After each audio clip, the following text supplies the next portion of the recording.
Hola. Buenos dias. Good morning. My name is Ida Jones, and I serve gratefully as president of your board of trustees, and also and uh, and also as a member of the worship arts team. I am so happy to be here in person, see the people in the Alluvial Avenue campus in 3 dimensions instead of 2. So it's really nice to be here. Welcome to the Unitarian Universalist Church of Fresno, California. Welcome on this new member Sunday. Welcome to everyone in the Alluvial Avenue Church campus. Welcome to everyone on our online church campus. And then welcome to everyone joining us later on Facebook or YouTube. We are one congregation, many places. Somos una congregación en muchos lugares. Our Alluvial Avenue campus sits on the traditional homeland of the Yokuts people. They are the past, present, and future stewards of this land that to them is sacred and timeless. As president of this congregation, I want to assure you that this church believes that diversity, equity, and inclusion make us stronger. It is something we celebrate. Please also know that you are welcome at the Unitarian Universalist Church of Fresno, no matter your race or culture of origin. We celebrate you no matter your primary or secondary language. And those of us who are part of the LGBTQIA+ community are welcome here. We welcome gender diversity, and those of us who are transgender, non-binary, gender fluid, or intersex. We love you, we cherish you, and we promise you that you are not alone.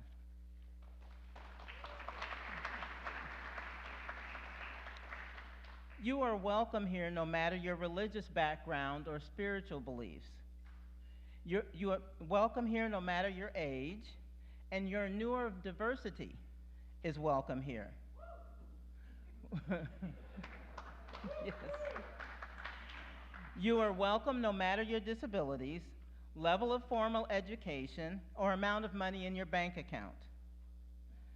Our welcome embraces all those with or without documentation, con papeles y sin papeles. No human being is illegal at the Unitarian Universalist Church of Fresno.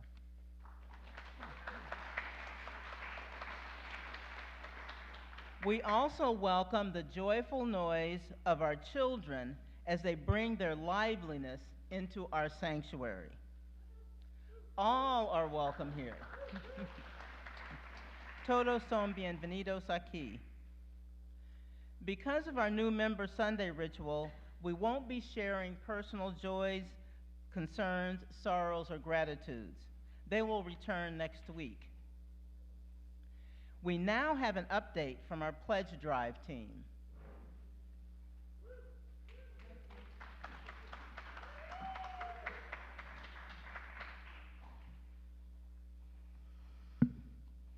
All right, good morning, buenos dias. I'm Cheyenne, and my pronouns are she, her. I serve gratefully as team lead for our annual pledge drive.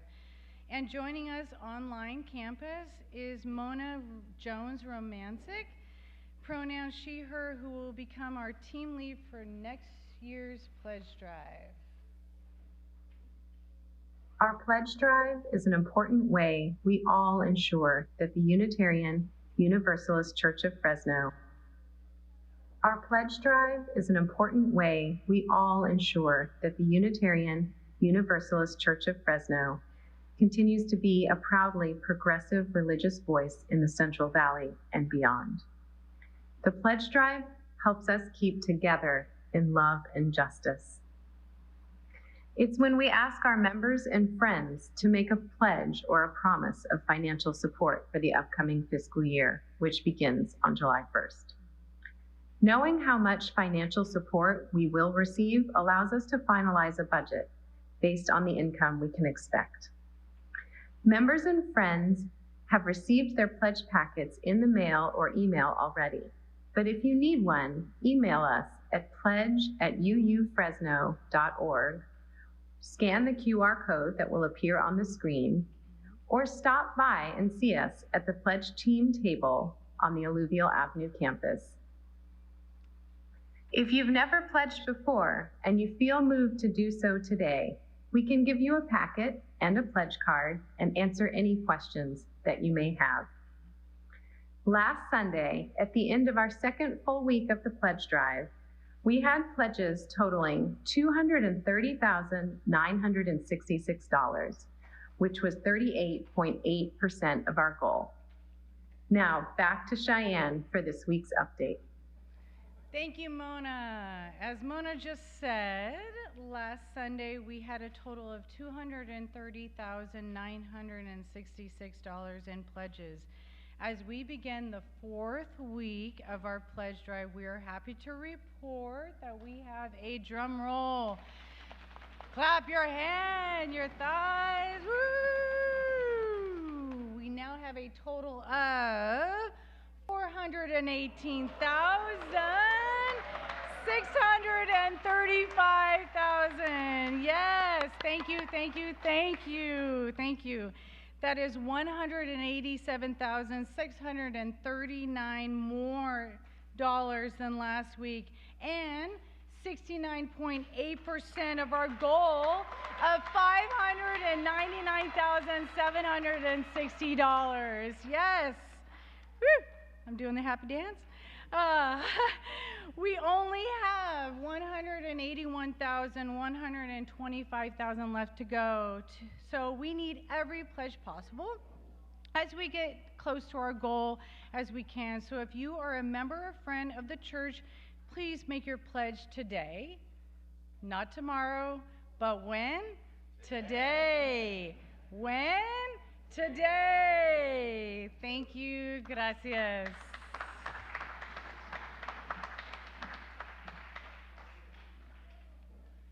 Thank you. We appreciate all the contributions, and we also appreciate the hard work that the Pledge Drive team has done. In a moment, we're going to say Buenos Dias and greet one another. But also know if you're feeling like you prefer your own personal space, we honor that. And please know you're welcome to do that also. For those wanting to say hello, let's shake it up a bit and also share, when it comes to location, are we an ocean, mountain, or a desert person?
Buenos dias. Let's try that again. Buenos dias. Mi nombre es Timoteo. My name is Tim. My pronouns are he, him. I serve gratefully as minister here at this proudly progressive congregation. Tai Tai has a song that is so appropriate for the times that we are living in. So let's allow this sound of the ancient Tingsha to carry us to that place of quiet and knowing within each individual heart.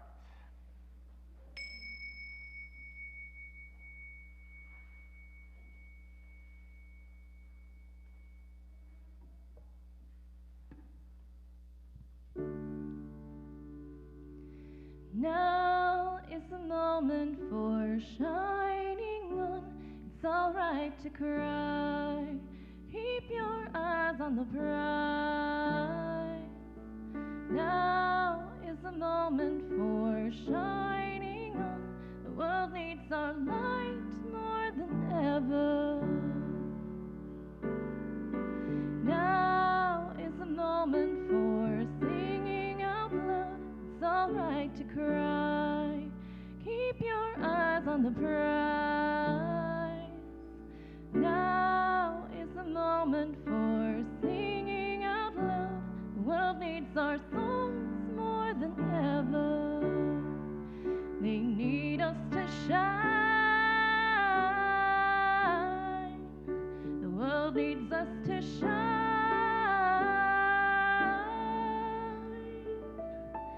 Now is the moment for kindness. It's alright to cry. Keep your eyes on the prize. Now is the moment for kindness. The world needs our warmth more than ever.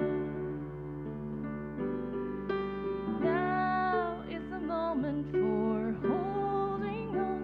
It's alright to cry. Keep your eyes on the prize. Now is the moment for holding on. The world needs our strength more than ever. Now is the moment for sharing. It's alright to cry. Keep your eyes on the prize. Now is the moment for sharing. The world needs our gifts more than ever. They need us to shine. The world needs us to shine.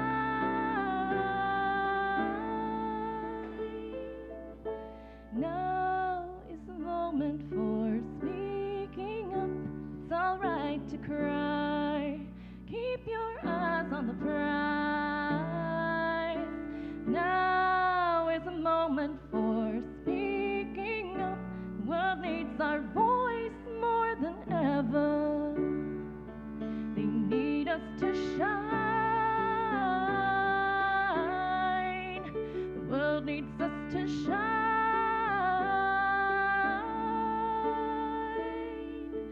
Now is the moment for dancing. It's alright to cry. Keep your eyes on the prize.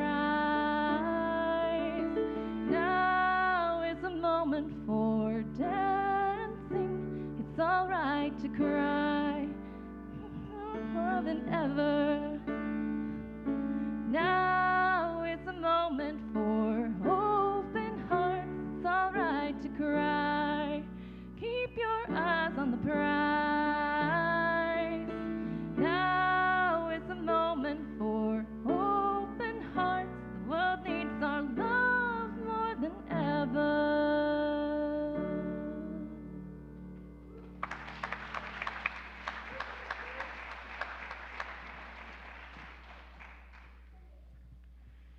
Good morning and buenos dias.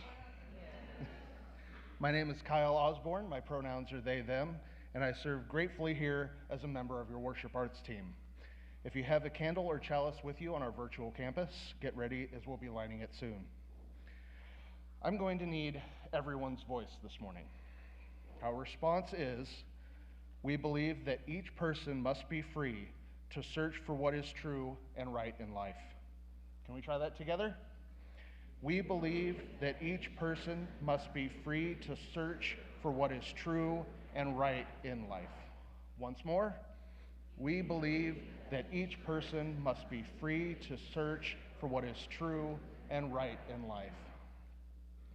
As Unitarian Universalists, we embrace an open mind and a welcoming heart.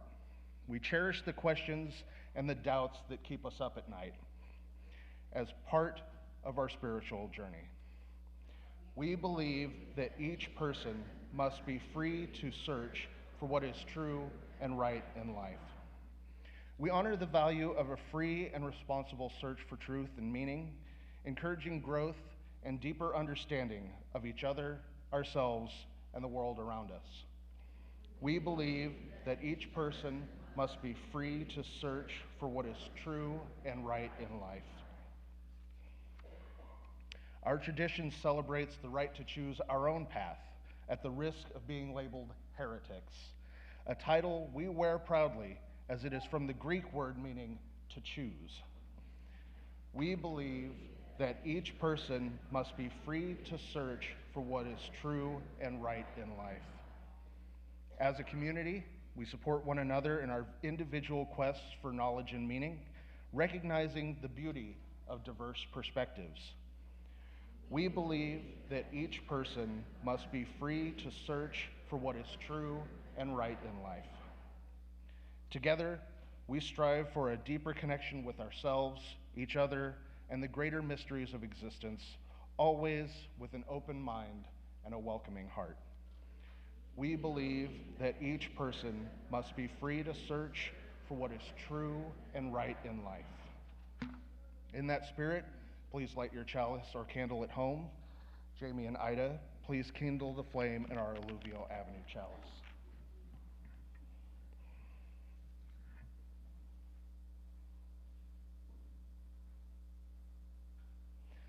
Let us rise now in body or spirit as Tai leads us in our song of praise, We Rise. Tim, could you demonstrate the optional hand dance? And optional is important, but some of us like to add our body, our physicality when we're singing or worshiping, and so we're going to do that. Unfortunately, it means you have to hear me kind of sing a bit. So that the motion is going to be in hope, and then a tap. In prayer, we find ourselves here. In hope, in prayer, we're right here. In hope, in prayer, we find ourselves here. In hope and prayer, we're right here. You can do it, you cannot, you can clap your hands, you can stomp your feet, but let's all sing, We Rise.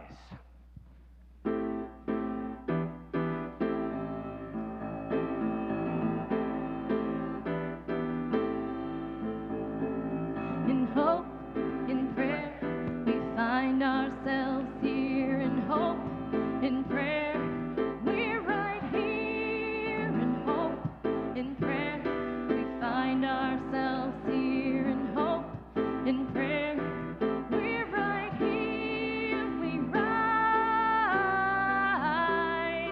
humbly hearted, rise. We won't be divided, rise. To guide us, rise. In hope, in prayer, we find ourselves here. In hope, in prayer, we're right here. In hope, in prayer, we find ourselves here. In hope, in prayer, we're right here. We rise, all of the children rise.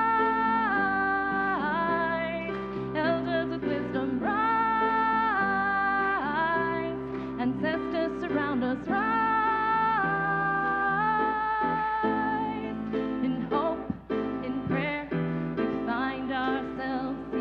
In hope, in prayer, we're right here. In hope, in prayer, we find ourselves here. In hope, in prayer, we're right here. We rise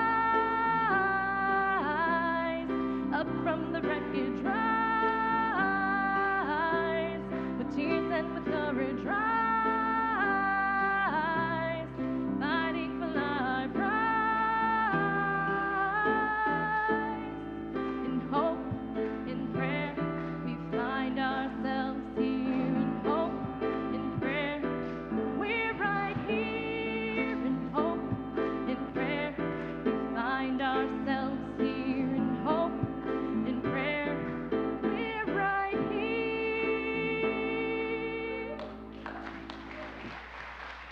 invite us to remain standing as we pray together our mission statement. La misión de la Iglesia Unitaria de Fresno es amar, crecer espiritualmente, servir con gratitud y trabajar por la justicia. The mission of the Unitarian Universalist Church of Fresno is to love inclusively, grow spiritually, serve gratefully, and work for justice. Please be seated.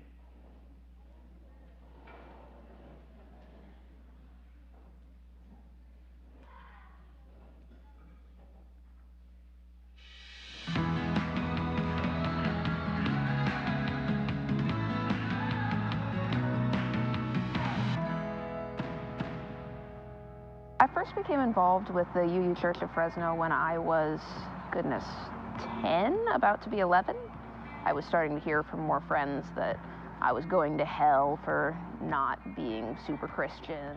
And my mom had us start coming here because we didn't have that much community in Fresno, and she thought this was a good place to both get community in a general sense and get somewhat of a like-minded community. We don't want to tell people what they have to believe. We want us all to come together around caring for people, around making the world a more just, equitable place, around trying to improve life for everybody around us. It's not about orthodoxy or orthopraxy. It's about helping people. The UU Church of Fresno has shown it cares about me specifically quite a lot of times. When I was an angry, scared teenager who just wanted to do something, when I'm an angry, scared adult who just wants to do something, when my parents split, the church was there for me, and they've been there for the world and the community in similar ways, handing out gun locks, the Brady Initiative through our social justice team, working with people who are unhoused, trying to help them get things they need. Reverend Tim going to the Poor People's Campaign.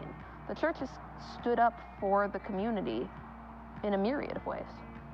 We can build on our foundations to better work for love and justice just by continuing to go out in the world and try and show that there's a different way. Making the world better is a goal in and of itself, that's important. We can live up to our actions by doing the work, and we do.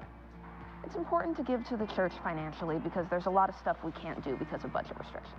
It's important to give to the church in any way you can because it's not always possible to give financially. I've been many times in my life where I couldn't, but financial support helps us do some of the work that we wouldn't otherwise be able to do. We're coming into a time of change, and most of it's not going to be change that we are going to agree with, and it's going to affect people in negative ways. And the only thing we can do is band together as a community and do our best to support the people who need the support the most. And that's the heart of who we are.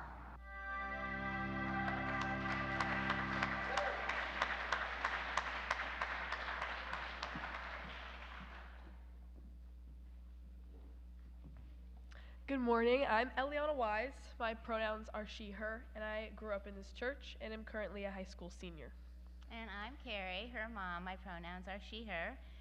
And we've been members of this congregation for about 15 years, and we are both happy to be here to welcome our newest members. Our reading this morning is entitled, Why You Want to Join a Unitarian Universalist Church by Reverend Roy Phillips, liberally adapted by Reverend Tim. You want to join a Unitarian Universalist church because it stands against falsehood and fear, because it points to what is noblest and best in human life, because it is open to people no matter their race, culture of origin, spiritual beliefs, sexual orientation, gender identity, immigration status, or disabilities. You want to join a Unitarian Universalist church because it believes love is the power that holds us together and is the center of our shared values. You want to join the Unitarian Universalist church because it has a free pulpit, because you can hear ideas expressed here which would cost any other minister their job. You want to support it because it is a place where children can come without being saddled with guilt or terrified of eternal damnation. where they can learn that religion is for joy, for comfort, for gratitude, and for love. You want to join a Unitarian Universalist church because it is a place where walls between people are torn down rather than built up, because it invites us to work together towards our vision of being a diverse, multicultural, beloved community where all thrive. You want to join the Unitarian Universalist Church because it is a place for free thinkers and those who insist that we must work out our own authentic spiritual beliefs, because it knows that our religious understanding is never complete and never perfect. You want to join a Unitarian Universalist church because it is more concerned with human beings than with dogma, because it is searching for the holy rather than dwelling upon the depraved, because it calls no one a sinner, yet knows how deep is the struggle and how great is the hunger for what is good. And you want to join the Unitarian Universalist Church because it can laugh. You want to support it because it insults neither your intelligence nor your conscience, and because it calls us to honor what is truly worthy of our love. May it be so. Blessed be. Amen.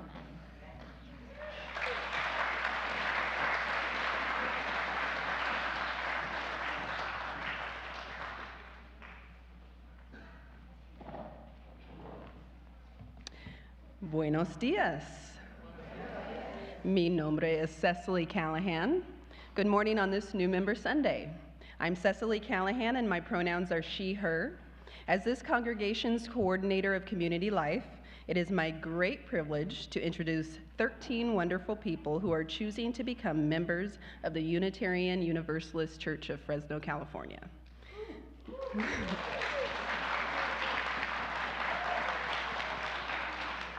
Not everyone is present this morning in our Alluvial Avenue sanctuary, but they are with us in spirit or on our online campus.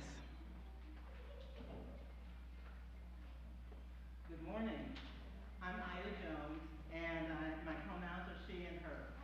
I serve gratefully as president of your board of trustees, and I'm here representing the entire board. If you are present on our Alluvial Avenue campus, we hope you will stand when you hear your name. As you are able, we ask you to remain standing for our entire welcome ceremony. If you are part of our online campus, we welcome you to stand in spirit or in body. I ask us to hold our applause until the end of our welcome ritual. We did so good at this last time. And we have 13 people, so if we clap after everyone, we're gonna be here till Tuesday, so hold your applause, hold your applause, hold your applause. Thank you. Okay, this morning we welcome into membership Gina Mora, Gail Bias, Grace Yoon-sung Cha, Kimberly Del Pozo, Kara Ingram, Katie Jacobs, Jackie Larson, Courtney Miller, Debbie Miller, Hannah Oliver, Mike Oliver, Alexander Vargas, and Nancy Weeks. As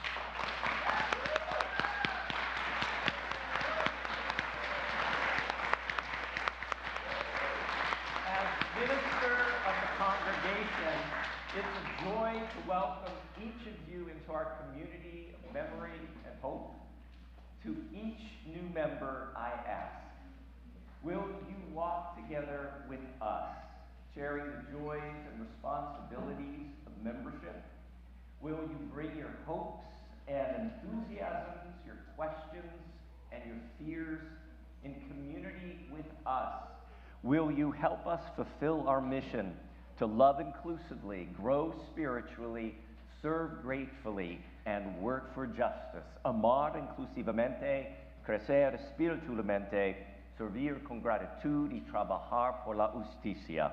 If so, please say loudly and resoundingly, we will. We will. Members of the Unitarian Universalist Church of Fresno, will you welcome these dear ones into our congregation? Will you be open to their unique gifts and perspectives and the change they will bring? If so, please speak these words of welcome with me as they appear on the screen. Welcome into this community of spirit, love, and justice. We join our strengths, talents, and commitment with yours. You are part of us, and we are part of you. Becoming a member of this church is an important step, but it's only a first step. On behalf of the congregation, I charge you, the new members, as well as our longer-term members, to grow in your Unitarian Universalist faith. I also charge you, as well as our long-term members, to find and share your special gifts with us. Ours is a shared ministry. Each of us has a crucial role to play. We need you. We need your energy. We need your ideas. We need your gifts of your time and, if possible, your financial support. Give generously of yourselves, and your rewards will be great. Each one of you brings light, vitality, and renewal. Each of your individual lights has a common source. Together, we form a beacon of hope to each other and our wounded and beautiful world. May your light shine brightly among us for many, many years to come.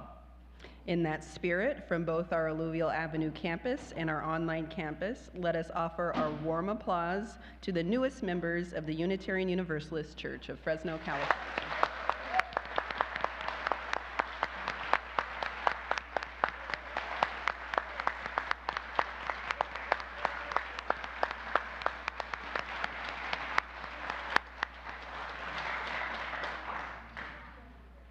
Our next new member Sunday will be June 8th, but you can always join anytime privately. Just speak with or email Cecily Callahan, our coordinator of community life. Come, join us on this shared spiritual adventure. And speaking of spiritual adventures, now's the time for us to sing off our kids as they head down the center or side aisles to the front of the church and the front doors. And let's sing as they go off to their spiritual explorations. And new members, you can finally sit down. We hold you in our love as you go, as you go. May your heart be at peace as you go. To nurture the spark of your precious life. We hold you in our love as you go.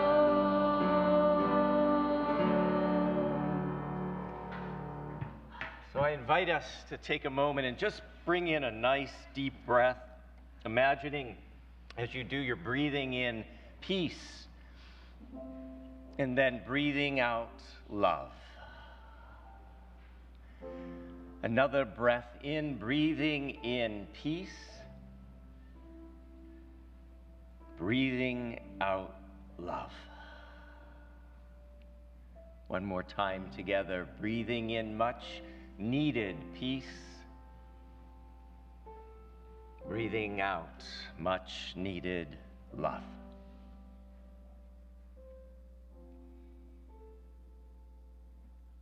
As we continue breathing together, I invite you to just call to mind, call to your heart, whatever joy, sorrow, concern, or gratitude you brought with you to this place on this day, and take a moment to just honor what is in your heart.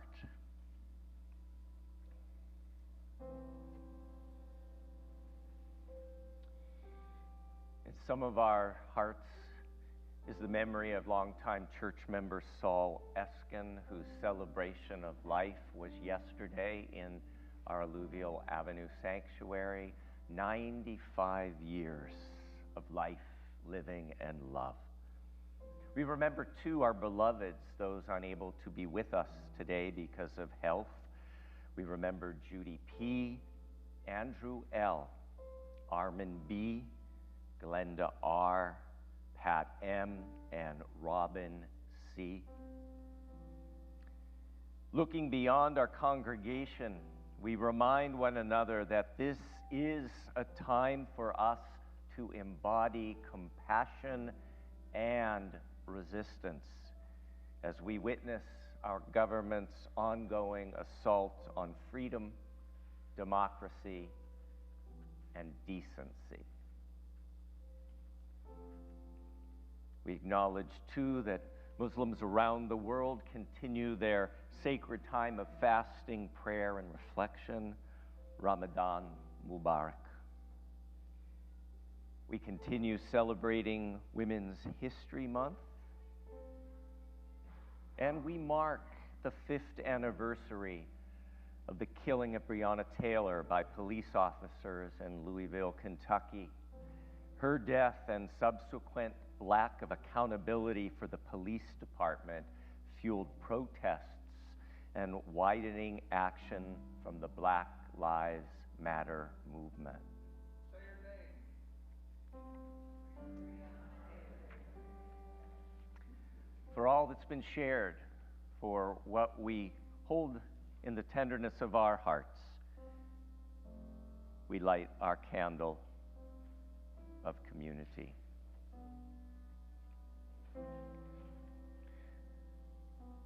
We have a tradition here at the Unitarian Universalist Church of Fresno that on the 1st anniversary of a member's passing into the mysteries of death, we take a moment to remember that person. Today, we celebrate the life of Margaret Hauk. She was born in 1933 and was a beloved mother, wife, school teacher, and friend. She was an accomplished pianist and enjoyed gardening, landscaping, camping, bird watching, square dancing, and hosting dinner parties for family and friends. Margaret was a world traveler, an avid bridge player, and found great pleasure in reading.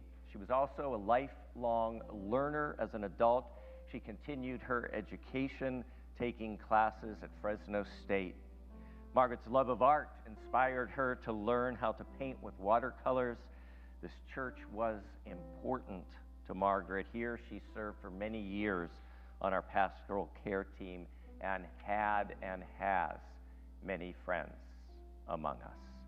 We take a moment to honor Margaret's life. As we do, our call to meditation is comfort me, O my soul. Let's sing together.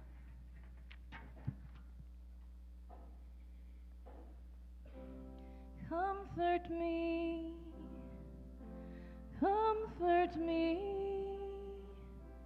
comfort me, O my soul. Comfort me, comfort me,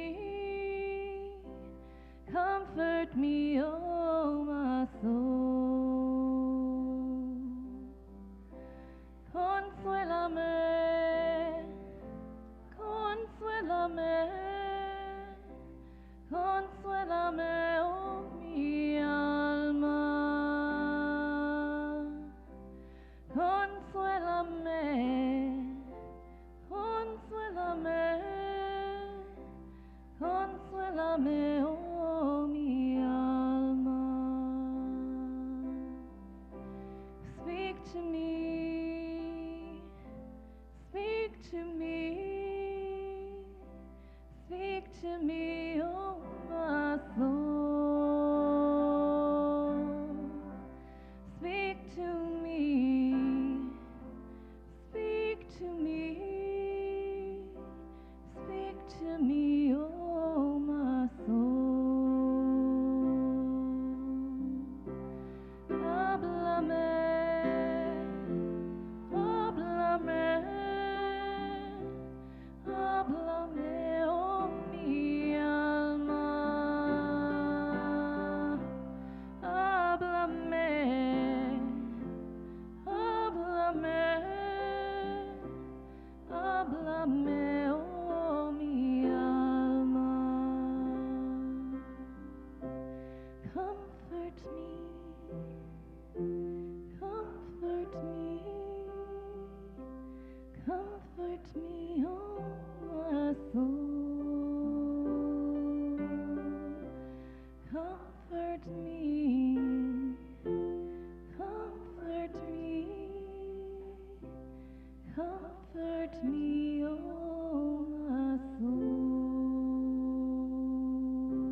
Today we're exploring one of the key principles of Unitarian Universalism, that belief in having the right to have a free and responsible search for truth and meaning that allows us to discover and claim for ourselves our authentic spirituality. We're also talking about, as Kyle said earlier, heretics. Yes. So this next hymn that we're going to sing together before the sermon is, sometimes I think about it, is about heretics. You'll pick it up pretty quickly. If you don't know it, please rise and embody your spirit, the fire of commitment.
Yes, and let's appreciate Tai Tai and Humberto at the piano.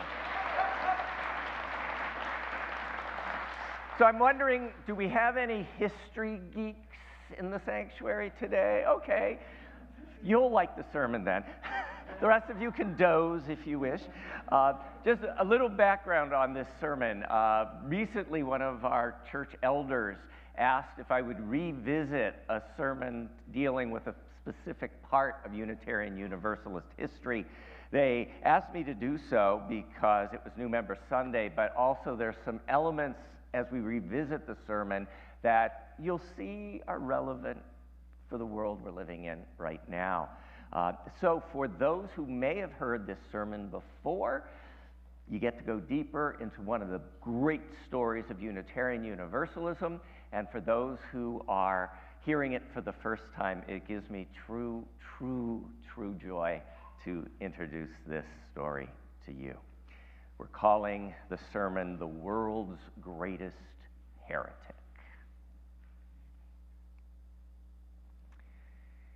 Would you be willing to die for a word?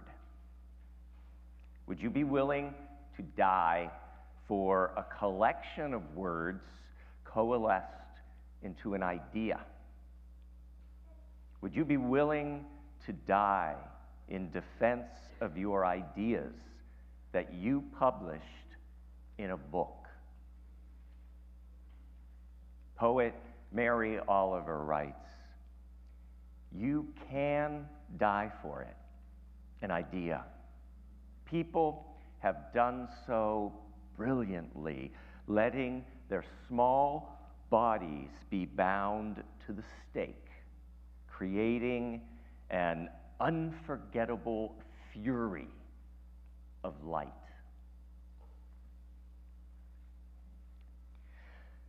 Miguel Servetus was one such person. He was Unitarian Universalism's first great scientist, first great theologian, and first great martyr. Miguel Servetus was born on September 29, 1511, in the northeast corner of Spain.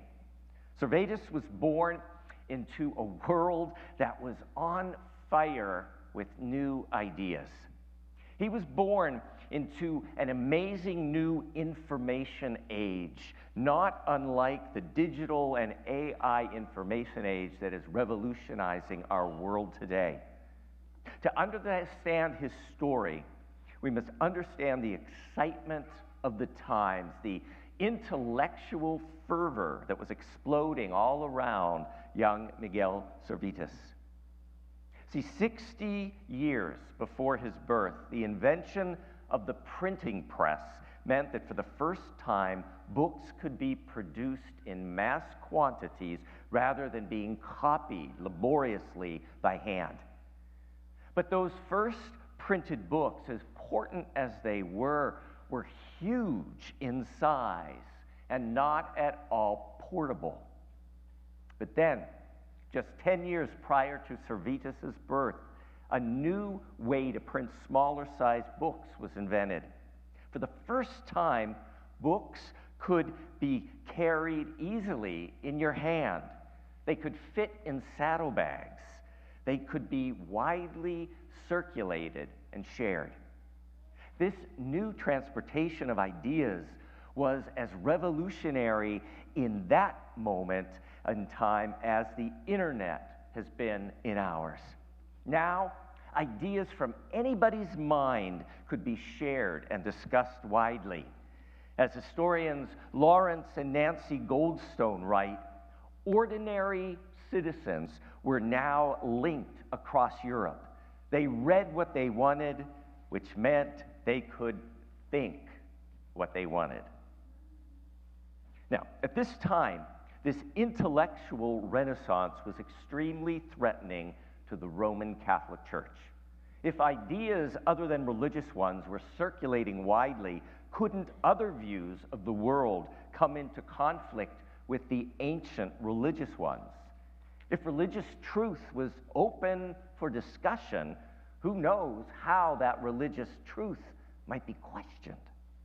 Needless to say, these were great times to be intelligent and alive. From an early age, it was clear that little Miguel Servetus was intelligent and alive with ideas, filled with an insatiable hunger for knowledge. By age 16, although it was forbidden by the Catholic Church, he found a Jewish person to teach him Hebrew so he could read the Jewish scriptures in their original form. By age 17, he learned Arabic so he could read the Quran, the holy scripture of Islam. Most dangerously, by 18, he learned Greek so he could read for himself the original version of the Christian scriptures. What he found there stunned him. Nothing he read supported the key teaching of the church.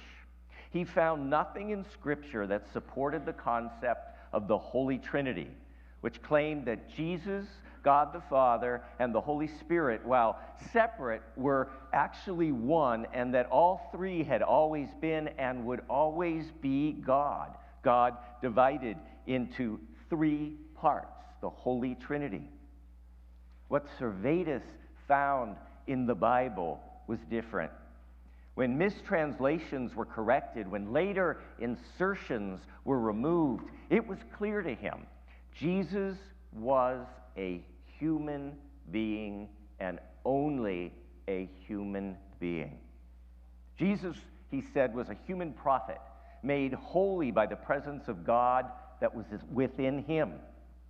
But even more compelling, Servetus believed the Bible revealed that this presence of God in Jesus was also present in all people and in all things in creation.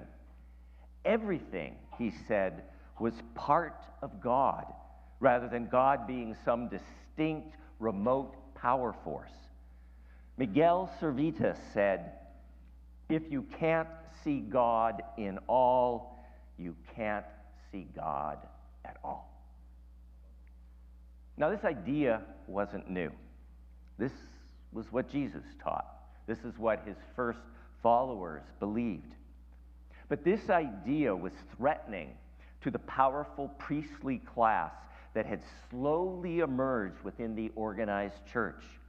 If Jesus was fully human and in a direct relationship with God, then, write historians Nancy and Lawrence Goldstone, might not the same potential be available to all people?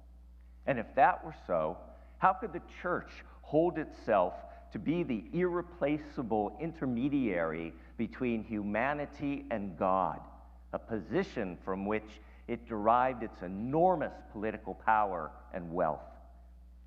Obviously, given these stakes, this teaching would not do.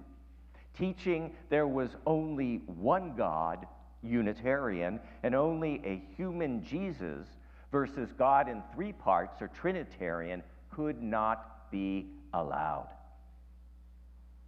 Wanting to correct this grievous error that diminished each person's human potential, Miguel Servetus did what any self-respecting young intellectual would do in this new information age. He wrote a book. He called it On the Errors of the Trinity. He used the printing press to make copies. He was still a teenager. He had just sealed his fate. Nancy and Lawrence Goldstone report that entire first printing of his book, probably about 1,000 copies, sold out immediately. It was a bestseller. And soon, both the book and the author were being discussed everywhere. But underestimating the zeal of one's religious opponents can be dangerous. Not only was Servetus's book instantly banned, which made everybody just want to read it even more, he himself was sentenced to death by the Inquisition in Spain. Spies were sent out to locate him. His family and his friends were interrogated. His mail was intercepted, but Miguel had disappeared completely. For the next 20 years, he remained hidden, protecting his life. First, he fled to the teeming metropolis of Paris and changed his name to Michel de Villeneuve. He enrolled in a theology program at the University of Paris, where his star ascended as a student of note. Remember, he was a genius. He also fell into the secret network of young people who were religious rebels at the school. Cautiously, over time, he revealed to them his identity as the author of the hottest book on the continent. Another young man was also enrolled at the university at the time. His name was John Calvin. You got to remember that name, and if you want to hiss at that name later in the sermon, you can.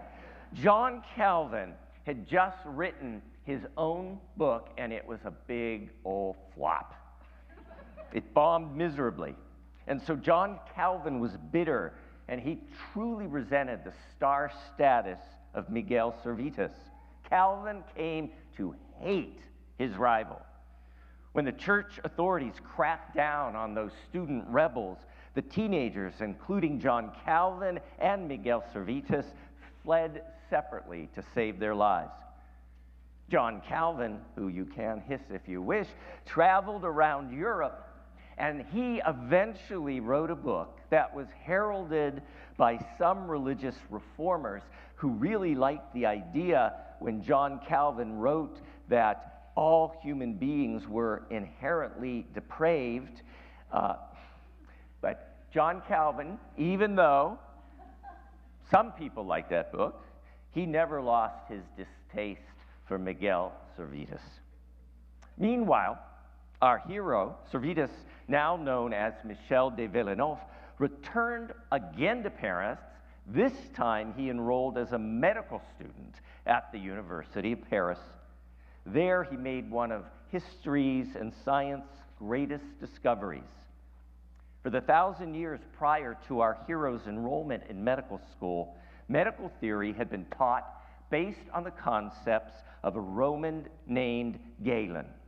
Nancy and Lawrence Goldstone say that Galen taught that the liver, not the heart, was the body's main organ, and that blood moved from the liver to the outer portions of the body to create flesh. To teach otherwise was declared a heresy by the Catholic Church. Leave it to good old Miguel Servetus. At some point in his studies, he discovered the heart's role in circulating blood through the body, and also the functions of the circulatory and the respiratory systems. Without these discoveries, there could have been no real advancements in medical knowledge. Many of us in this room and at home are alive today because of Servetus's discovery.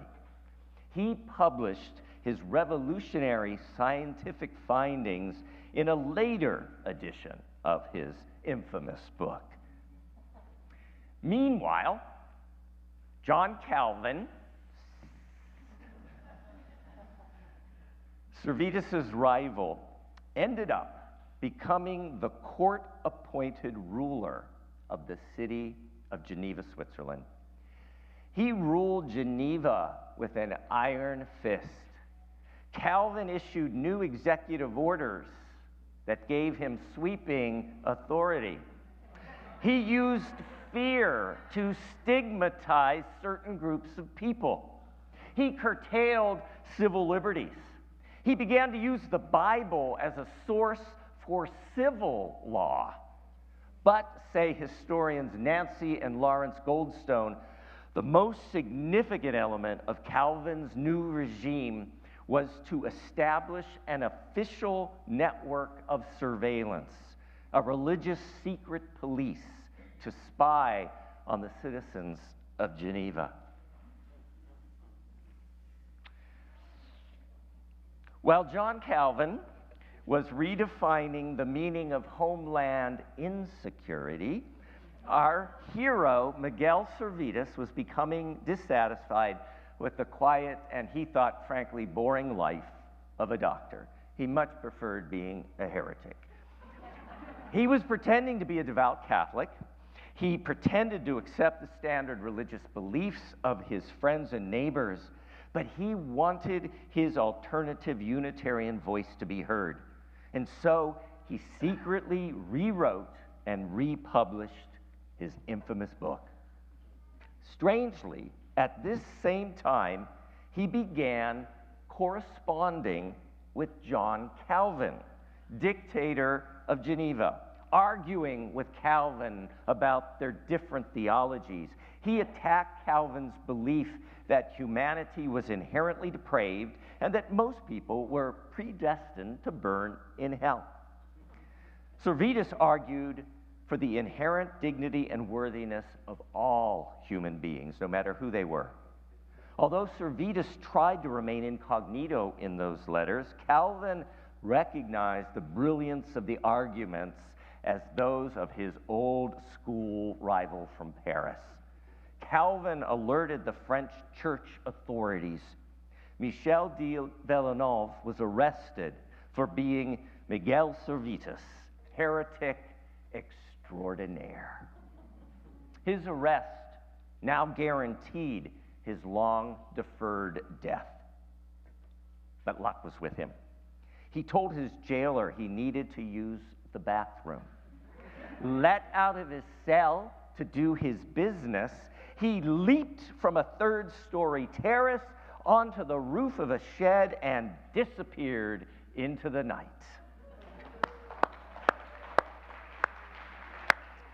But then, Servetus did something that no one can explain. See, Servetus was brilliant, but not always very bright.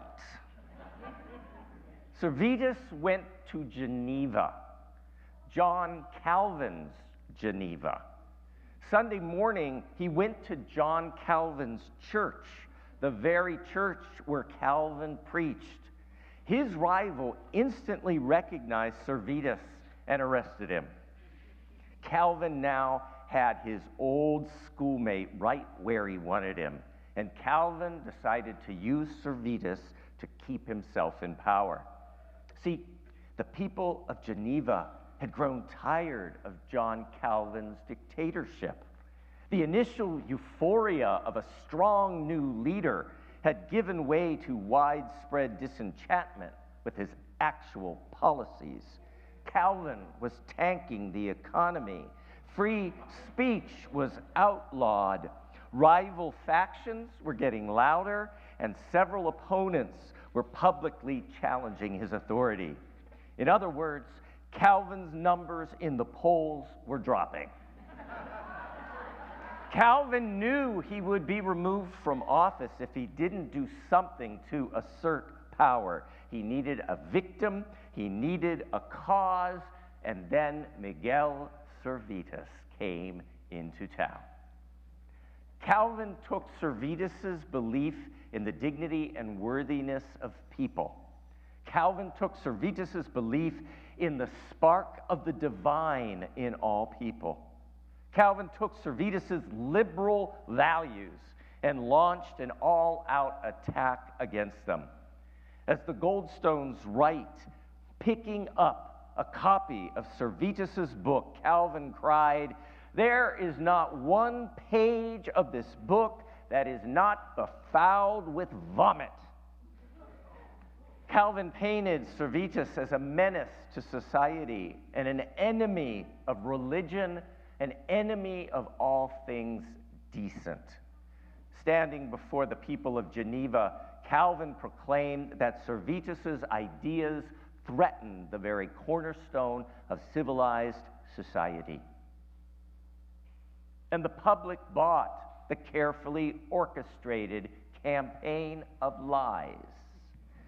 On October 26, 1553, Miguel Servetus was condemned to be burned alive together with his books. Nancy and Loris Goldstone write, Servetus was led to the stake. They chained him to a post. His neck was bound with thick rope.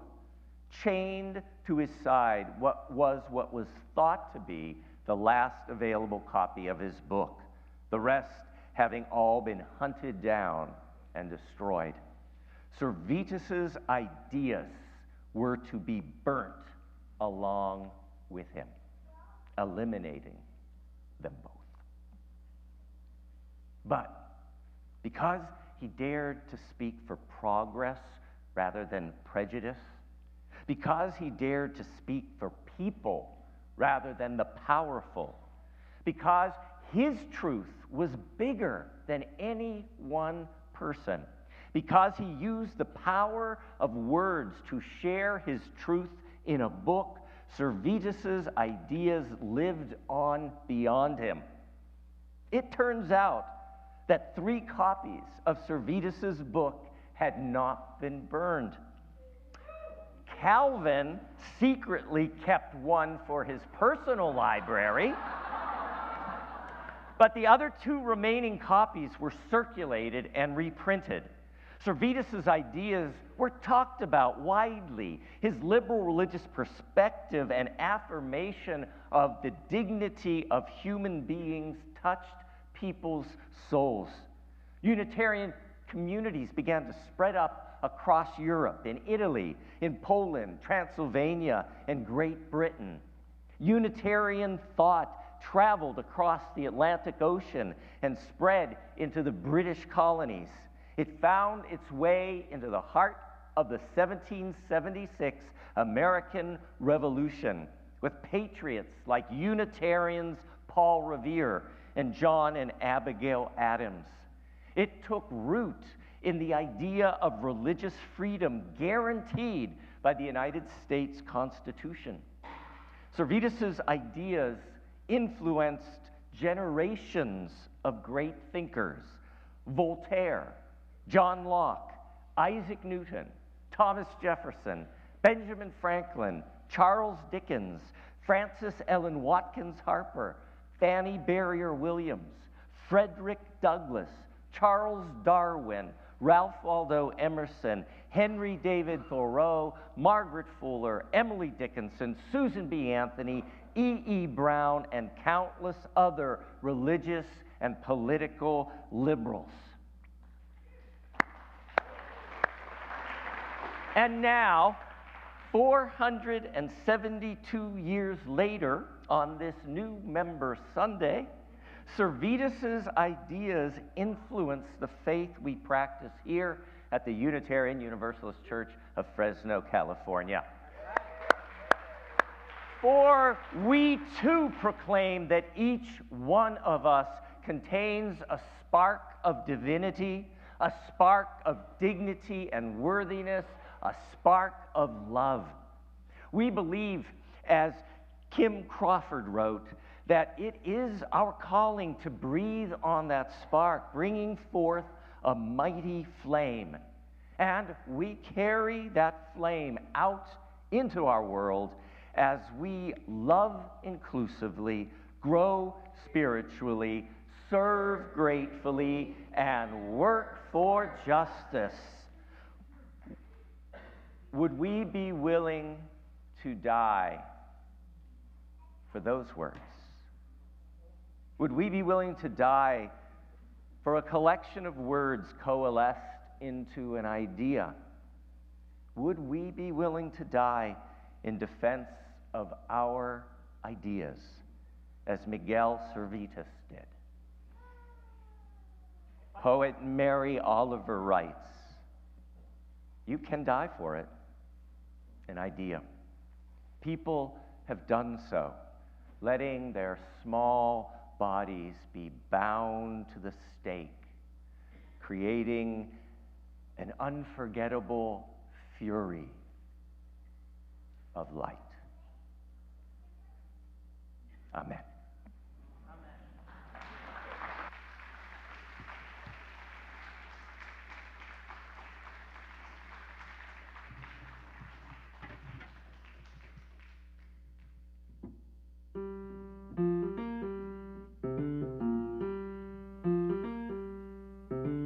Don't give in to the chaos. Keep your focus on the light. You are not alone. All is not lost. Do not give up the fight. Just keep moving toward a world we can become. We got to keep moving, and we will not slow down till the day is won. Don't believe in the nonsense. Clear your mind and stand your ground. If I rise up and you take my side, they will never knock us down. We got to keep moving, to keep the faith and hold the line. We're gonna keep moving and show the tyrants we are of one mind. Don't give in to the chaos. Keep your focus on the light. We are not alone, all is not lost. Do not give up the fight. We will not back down, we have not lost. We will not give up the fight. We will will not back down, all is not lost. We will not give up the fight. We're gonna rise. We're gonna rise. We're gonna rise. We're gonna rise. We're gonna rise. We're gonna rise. We're gonna rise. We're gonna rise. We're gonna rise.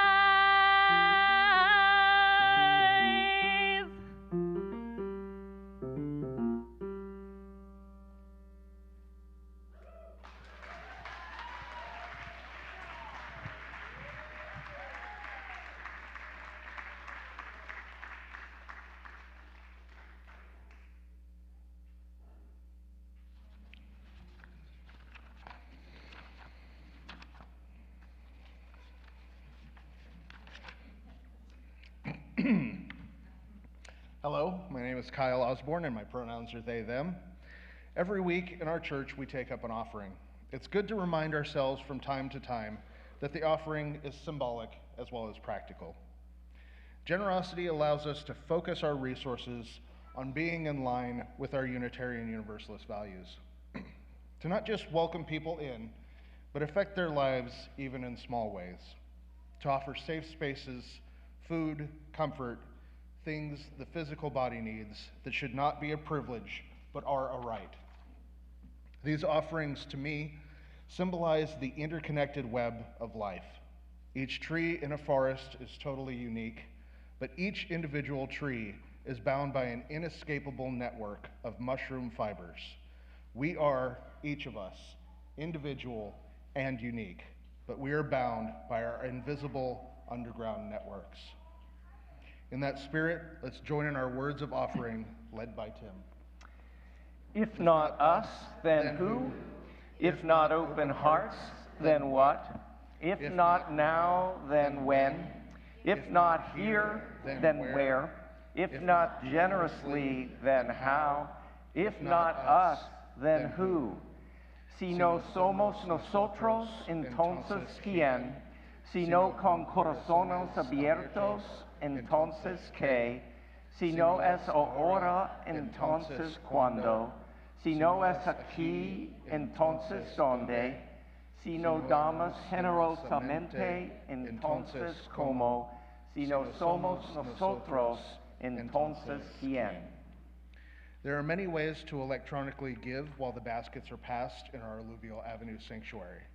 If this is your first or second time with us, please let the baskets pass you by. Your being with us today is a gift in and of itself. The morning offering will now be greatly received. May this church continue to be worthy of the many forms of your gifts.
May we always cherish the freedom to explore our own paths with an open mind and a welcoming heart, and may our pursuit of truth and meaning be guided by love.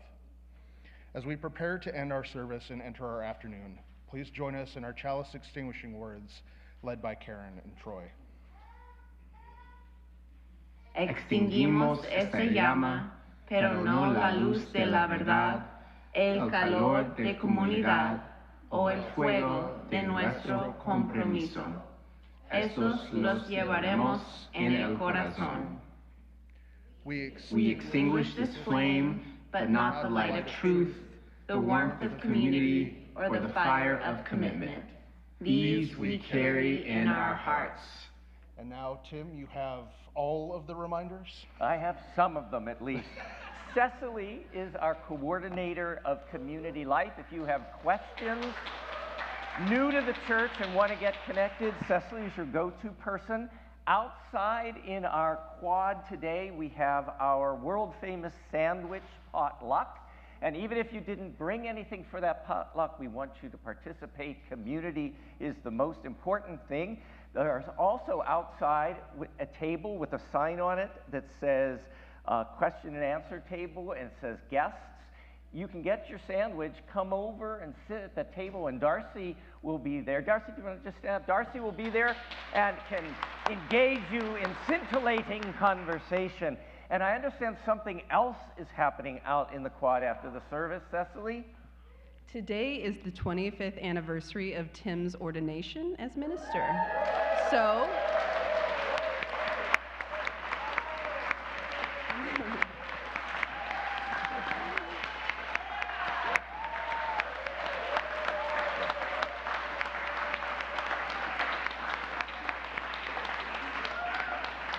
we are going to be celebrating with cookies and champagne as well. We'll be out there, and Tim doesn't know about this part, but we have Danielle, and she is going to come out right now and sing Somewhere Over the Rainbow.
Congratulations. Thank you. Woo. Danielle. Woo, woo, woo. Woo. So I also have to tell you, today is our third Sunday food collection for area food banks at the Valley Children's Hospital and Wesley Methodist Church. You are welcome to make a cash donation to purchase needed canned fruit, top ramen packages, and jelly. You can drop it in the jar at the social justice table in the breezeway.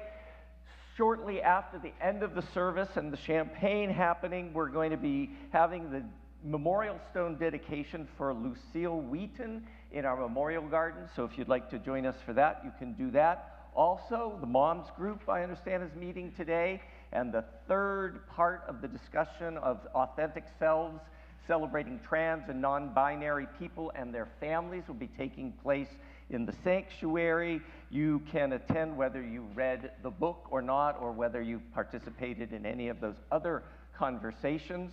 The social justice team asked for me to let you know that on Thursday from 6:30 to 7:30, our Central Valley IAF will be sharing a very important presentation on the CEDA plan, both in person and in the sanctuary and on Zoom.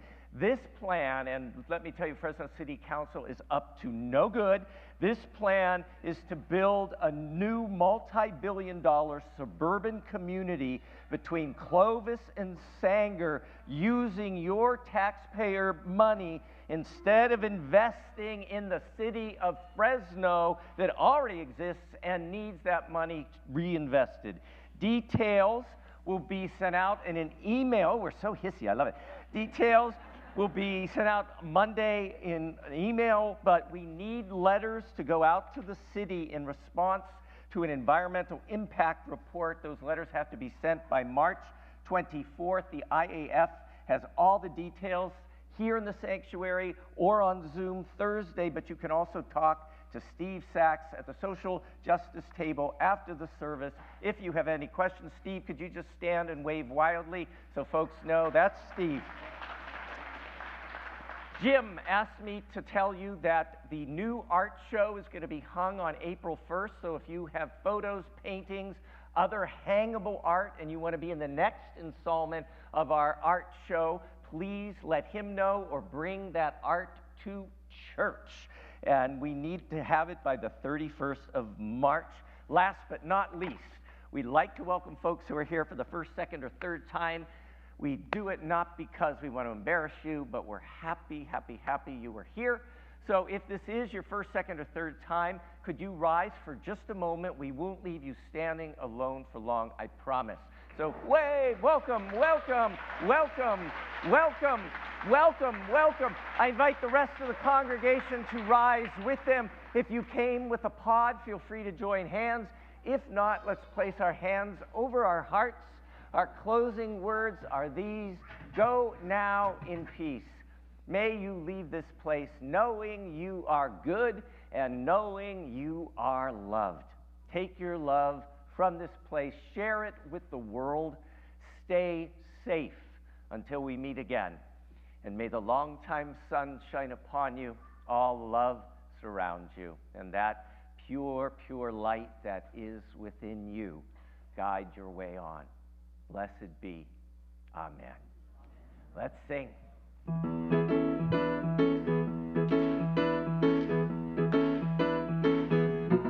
May we have safe passage, safe passage. May we have safe passage, safe passage on our way, safe passage on your way, wanderer, safe passage on your way, searcher, safe passage on your way, sweet pilgrim, safe passage on our way.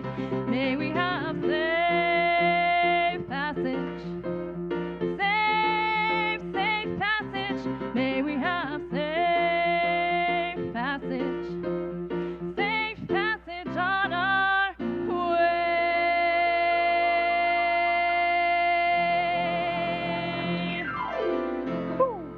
Shalom and assalamu alaikum.